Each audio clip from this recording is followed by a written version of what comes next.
अस्सलाम वालेकुम सर, कैसे जी हैं? वालेकुम। सर ये बताइएगा कि ये जो कारसाज वाला रोड एक्सीडेंट है, इसमें हर तरफ कहा यही जा रहा है और हर तरफ से यही आवाज़ें हैं कि वो मिस नताशा जो हैं जिन्होंने हिट किया और जिनकी गाड़ी से कुछ लोग जहां भाग हुए, कुछ शहीद हुए और बाकी जख्मी हुए। तो कहा यही जा रहा है कि वो बड़े घराने से उनका ताल्लुक है और वो बहुत अमीर हैं, तो उस वजह से वो बच जाएंगी। तो ये क्या सिलसिला है कि कानून में ऐसे अमीर और गरीब के लिए अलग फैसले किए जाते हैं या नहीं, या फिर इनको किस तरह से बेहतर किया जा सकता है? और दूसरा दूसरा सवाल ये है सर कि इनके पास यूके का लाइसेंस है। जो न्यूज़ आई है वो तमाम न्यूज़ यही है कि इनके पास यूके का ड्राइविंग लाइसेंस था मिस नताशा के बाद। तो क्या यूके का ड्राइविंग लाइसेंस पाकिस्तान में वैलिड होता है? पाकिस्तान में उसकी बेस पे गाड़ी चलाई जा सकती है? ये थोड़ा सा बता दीजिए। अच्छा, आपके जो सवाल हैं वो दो पर्सपेक्टिव, डिफरेंट पर्सपेक्टिव उसको किए हुए हैं, और दोनों की जो डायमेंशन और डिस्ट्रीब्यूशन है वो डिफरेंस है। एक में कैटेगोरिकल थ्योरेटिकल रिव्यू देना पड़ेगा, और एक में लॉ एंड लेजिस्लेशन के मुताबिक जो है डिफाइन करना पड़ेगा, वो भी इंग्लिश लॉ एंड लेजिस्लेशन के मुताबिक और पाकिस्तानी कॉन्स्टिट्यूशनल जो ट्रांसपोर्ट एंड कम्युनिकेशंस के लॉ हैं उसके मुताबिक। खैर, जो आपके पहले सवाल का हिस्सा है कि ये जो ह्यू एंड क्राई लोगों का है कि there are two systems of justice for poor and the rich, तो ऐसी कोई बात नहीं है। कानून बहर सूरत दोनों के लिए बराबर है। फ़र्क ये होता है कि पर्सपेक्टिव विजन्स जो हैं वो डिफरेंट रखनी पड़ती हैं, और चीज़ों को समझना पड़ता है। उनकी अपनी हैयत, उनकी अपनी डायमेंशंस को लिए, उनके कंटोर को लिए, उनके जो उनकी डायमीटर्स होते हैं उनको लेकर आपको समझना पड़ता है। दो वर्ड्स बहुत करीब करीब होते हैं ये, इक्वालिटी एंड जस्टिस। जो इक्वालिटी है वो सबके साथ एक जैसा बर्ताव करने का नाम है, सबके साथ एक जैसा बर्ताव। और जस्टिस जो है उसी बर्ताव में वो उस एलिमेंट का लाना जिससे कि अगर किसी की एक क्वालिटी या ट्रेट किसी दूसरे से बढ़कर हो या कमतर हो, तो उसकी मुनासबत से उसका इतलाक करना उस पर। से फॉर एग्जाम्पल, क्लास में चंद बच्चे हैं, आप कोई कोई उनके लिए गिफ्ट लेकर आते हैं और सबको बांट देते हैं। अब उस क्लास के अंदर एक बहुत ही अच्छा तालिब इल्म है,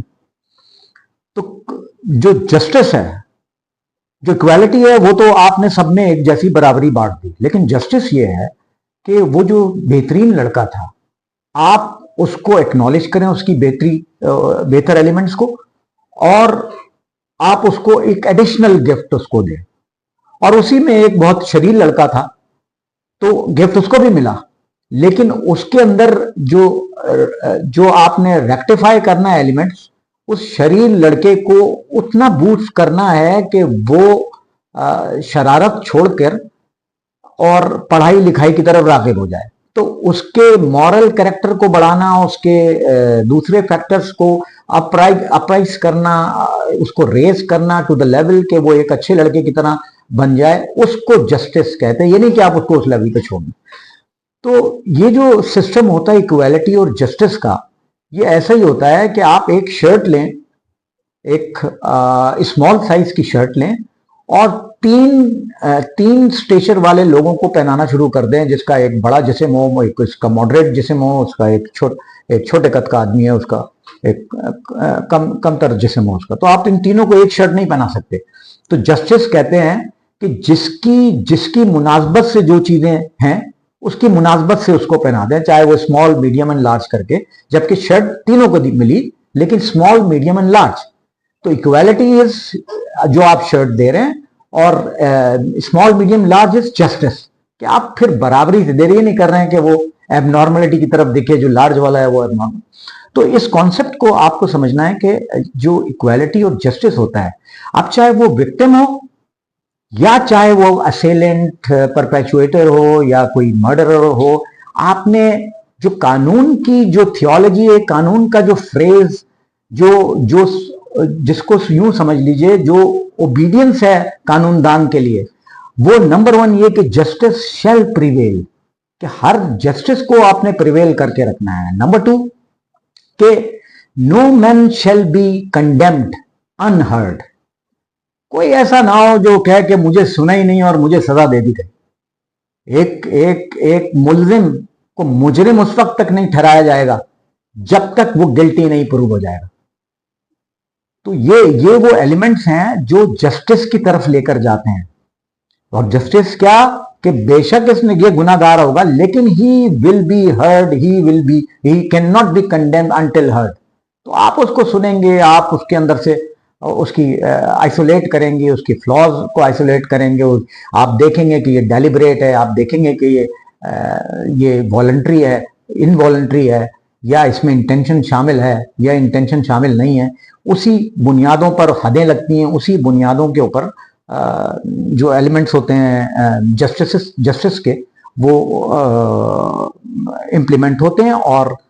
मुआशरा जो है जिसको कहते हैं काम एंड क्लमजी और कूल एलिमेंट्स उसके अंदर आते हैं, और वो जो है अपनी जो जुडिशियल सिस्टम होता है, जो जस्टिस सिस्टम होता है, जो पुलिसिंग होती है, फिर उसके ऊपर एतमाद करता है। इसलिए कि आप राइट ऑफ डिफेंस जो है वो हर एक को मिलता है उसको। वो अलग बात है कि उसके अंदर बात जो जूरी जो डिसाइड करेगी, जो डिफेंस लॉयर या प्रोसिक्यूटर्स जो होते हैं वो आप जो भी उनकी कन्वर्सेशंस होती हैं कानून के मुताबिक, वो अल्टीमेटली जूरी जो है इज द फाइनल अथॉरिटी और वो डिसाइड करती है कि ये मुजरिम है या नहीं है। अब रही बात इसी के हवाले से कि जब आप किसी के ट्रायल की तरफ जाते हैं और आप उसको गिल्टी कहते हैं, तो एक चीज जो मद्देनजर रखनी चाहिए वो ये रखनी चाहिए कि कानून लगाने से पहले कानून का कानूनी इतलाक आपने किया या नहीं किया। से फॉर एग्जाम्पल एक रोड है जिस पर एक आदमी अपनी गाड़ी लेकर चढ़ता है, उसे नहीं पता कि इस रोड की डायरेक्शन किधर है, या ये वन वे है या ये टू वे है, रोड टू वे ट्रैफिक उसके ऊपर है। तो उस पर उसकी सिग्नेचर्स, उसकी साइन, उसकी सेंट्रल लाइन, अगर वो दो एक ही उसके ऊपर दो वो चलती हैं, कोई वार्निंग साइंस हो उसके, कोई स्पीड लिमिट्स होते हैं उसके ऊपर, तो ये डिमार्केशन एरियाज वो होते हैं जिससे आप होल्ड करते हैं और अलर्ट करते हैं हर आने वाले, हर एंटर होने वाले को, और उससे वो जो है अपनी प्रिकॉशनरी जो मेजर्स होती हैं उस रोड पे चलने के मुनासबत से कि पेडेस्ट्रियन कौन सी साइड से आ रहा है या चल रहा है, या उसकी कोई लाइन खिंची हुई है, कुछ बम्प्स लगा दिए हैं आपने ताकि आप जो है फास्ट ट्रैक को रोक सकें उसको, या कोई और ट्रैफिक ऐसे सोल्यूशंस, कामिंग सोल्यूशंस जिसके ऊपर जो लोग जो हैं एग्रेसिव ड्राइविंग ना करें, जल्दी रोड टूटी हुई है निकलने की कोशिश ना करें, या उस टूटे होने की वजह से कोई गिर जाए, कोई और एक्सीडेंट हो जाए, कुछ और इस तरह। तो वो सिग्नेचर्स, वो साइन, वो एलिमेंट्स आपको क्रिएट करने पड़ते हैं कि जो लॉ एंड ऑर्डर को अबाइड कराने में किसी भी आदमी को वो फंक्शनल होते हैं, वो आपको प्लस एजुकेट करते हैं उसको, और लोग जो हैं अलर्ट होते हैं उससे। अब अगर आप लॉ की इंप्लीमेंटेशन करेंगे कि आप एक बंदे ने वायलेशन की, तो उस वायलेशन से पहले आपको ये देखना होगा कि आपने प्रोविजन ऑफ लॉ में,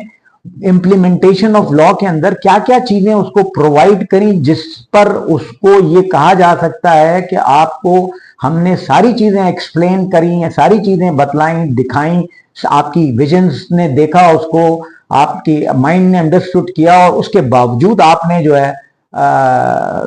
जाके ये एक्सीडेंट किया, तो फिर वो गिल्टी बनता है। और उसके बगैर कि आपने वो प्रोविजंस पेश नहीं किए और आपने कह दिया कि जी आपके ऊपर हद लगती है, तो हद लगने से पहले हुदूद का तयन कीजिए। आप जब तक हुदूद मेंटेन करके नहीं देंगे, ट्रेस पासिंग हो जाएगी। आपने ट्रेस पासिंग का सिर्फ ना कोई चीज लगाई, दरवाजा आपका खुला हुआ है, बंदा अंदर घुस गया, आपने कहा आप गिल्टी हैं क्योंकि आप अंदर घर में घुस गए। भाई आपका दरवाजा खुला हुआ था, आपने ट्रेस पासिंग का कोई चीज नहीं लगाई होती, आपने बेल कोई नहीं लगाई है, चौकीदार कोई नहीं खड़ा है, कोई अलर्ट ऐसी साइन नहीं है कि जिसके ऊपर ट्रेस पास करने से अलर्ट किया हो कि हम नहीं करना। तो मेरी नजर के अंदर कानून लगाने से पहले कानून का इतलाक होता है। तो कानून का इतलाक अगर आपने किया हुआ है तो फिर आप चार्जेस लगाइए, फ्रेम कीजिए, और जो गिल्टी है उसको उसके अंदर कटहरे में लाके सजा दीजिए। रही बात आपकी दूसरी कि जो ये इस पर्टिकुलर केस के हवाले से उनके पास लंदन का लाइसेंस है, ड्राइविंग लाइसेंस, और वो यहाँ पे एप्लीकेबल है या नहीं है। देखिए, इंटरनेशनली तो ऐसे कानून मौजूद हैं जिसमें जब अगर आप पाकिस्तानी कानून में आपको लाइसेंस ऑथराइज किया गया है, तो जहां तक मेरा ख्याल है कि 1 मंथ तक की डोमिनियन या 3 मंथ तक की डोमिनियन है मुल्कों ने, बाज मुल्कों ने जो दी हुई है इजाजत कि आप आकर जो है गाड़ी उनकी चला सकते हैं अपनी जरूरत के तहत, उनके लॉस को अगर आप अवॉइड कर रहे हैं और उनके लॉस को अगर आप जो है मान रहे हैं।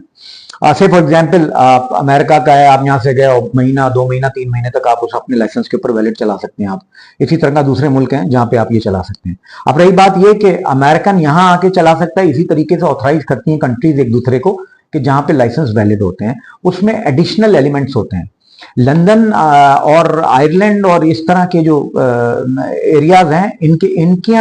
इनके जो लाइसेंसिंग अथॉरिटीज हैं डीवीएलए कहलाती है उसको कहते हैं कि डीवीएलए से बनता है ड्राइवर व्हीकल लाइसेंस एजेंसी। तो ये जो डीवीएलए, इससे आपको भी रजिस्टर होना पड़ता है, आपके व्हीकल को भी रजिस्टर होना पड़ता है, और दूसरी ये कि यही ऑथराइज करती हैं, चाहे वो सेफ्टी एंड एनवायरनमेंट के हवाले से आपकी गाड़ी है तो आपके नाम पे अगर रजिस्टर्ड सेफ्टी एनवायरनमेंट के हिसाब से वो आपको एक परमिट देंगे कि हाँ जी आपकी गाड़ी इस कंडीशन की है कि वो जो है आप पब्लिक को नुकसान नहीं पहुंचाएगी, एनवायरनमेंट को नुकसान नहीं पहुंचाएगी, सेफ्टी फैक्टर्स का ख्याल रखेगी। तो ये डीवीएलए की तौर पे जो है ये एजेंसी काम करती है और आपको इससे पहले रजिस्टर होना पड़ता है। यही ऑथराइज करती है आपको प्रोविजनल लाइसेंस के लिए भी, और यही ऑथराइज करती है आपको परमानेंट लाइसेंस के लिए भी। जो प्रोविजनल लाइसेंस है उसका एक क्राइटेरिया है कि उसमें एक एज लिमिट है। से फॉर एग्जाम्पल लंदन के अंदर 15 इयर्स होनी चाहिए और 9 मंथ उसके साथ इंक्लूडेड है, तो 15.9 जो है एज लिमिट है, ब्रैकेट वो कम से कम हो तब जाके आपका डीवीएलए जो है आपको रिकॉग्नाइज करती है। नंबर 2,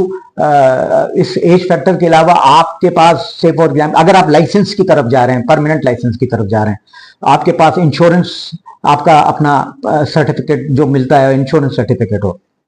आप वहां के लोकल रेजिडेंट हो, आपका एड्रेस हो, अगर नहीं है तो कम से कम 180 डेज की आपकी वहां लिमिटेशंस हो जहां पे आप वहां रह रहे हो, एक आपको इजाजतनामा हो कि आप यहाँ पे 180 दिन तक कम से कम रहेंगे। दूसरा, उसके कुछ आई टेस्टिंग उसूल हैं। से फॉर एग्जाम्पल 20 मीटर्स तक आपको दूसरे की नंबर प्लेट वगैरह उसमें दिखनी चाहिए, क्या कहते हैं साइन के अंदर, उसके अंदर। दूसरा जो इंपॉर्टेंट चीज है इसके अंदर डीवीएलए की रजिस्ट्रेशन के अंदर, वो ये कि जब भी आप गाड़ी चलाएंगे तो उसके ऊपर आवेजा करेंगे, कुछ अगर प्रोविजनल लाइसेंस है तो उस पर आवेजा करेंगे, कुछ लेटर्स दिए गए हैं L&D, जो डी या पी, तो वो उससे पता चलता है दूसरे आदमी को कि ये लर्नर है, प्रोविजनल लाइसेंस के ऊपर है, ड्राइवर है, जो भी। तो ये उसकी इंडिकेशंस हैं जो दूसरे को अलर्ट कर देती हैं और आपके ऊपर लाजिम है कि वो एलिमेंट्स को आप फॉलो करें। अब इनके जो लाइसेंस का जो परमानेंट इंतजाम होता है, जो प्रोविजनल के बाद जब आप इनके लाइसेंस को लेते हैं, तो परमानेंट लाइसेंस के लिए जरूरी है कि आपके पास जो है ये हो, क्या कहते हैं मेडिकल, एक सबसे पहले उनका एग्जाम होता है जो रिटन एग्जामिनेशन होता है। नंबर 2 होता है जो प्रैक्टिकल एग्जामिनेशन होता है। उस प्रैक्टिकल एग्जामिनेशन से पहले जो है आपको 20 to 40 आवर्स का अंडर सुपरविजन ऑफ ऐसा बंदा जो फुल ट्रेंड सुपरवाइजर हो, उसकी सुपरविजन के अंदर आप जो है जाकर वो कराते हैं, अपना प्रैक्टिकल की प्री असेसमेंट जो है वो करते हैं। जब तक वो आपको रिकॉग्नाइज नहीं करता उन 40 आवर्स के ऊपर, आपका परमानेंट लाइसेंस नहीं बनता। और परमानेंट लाइसेंस के अंदर फिर ये वैलिड इश्यूज देखे जाते हैं कि आपकी आई साइट सैन हो, कोई डिफॉर्मिटी, कोई डिसेबिलिटी, उस तरह की चीज नहीं हो, और जैसे मैंने आपको शुरू में बताया कि एज लिमिट को क्रॉस करता हो, आई इश्यूज, उसके आई साइटेडनेस के अंदर कोई वो चीजें ना हो, और ये सब चीजें मिलकर लाइसेंस आपको इशू करा देती हैं। अच्छा, अब ये जो लाइसेंस के थियोरेटिकल एग्जामिनेशन है, उस थियोरेटिकल एग्जामिनेशन के अंदर बहुत एसेंशियल एलिमेंट्स ये है कि एक लंदन अमेरिका का लाइसेंस होल्डर या दुबई का लाइसेंस होल्डर, ये जितनी भी 2 वे ट्रैफिक साइंस और ट्रैफिक वार्निंग्स होती हैं और ट्रैफिक के ये बम्स एंड स्पीड लिमिट्स के एलिमेंट्स होते हैं, इनसे बहुत अच्छी तरह वाकिफ होता है।